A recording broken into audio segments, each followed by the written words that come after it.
account natin dito sa Alinma mobile application.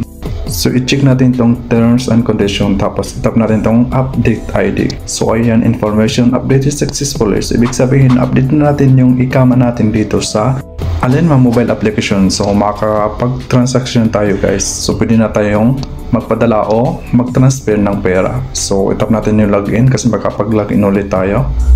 Ayan, so makaka-receive ulit tayo ng verification number, 4-digit number para ma-verify yung ID natin. So ilalagay na natin guys. Then login.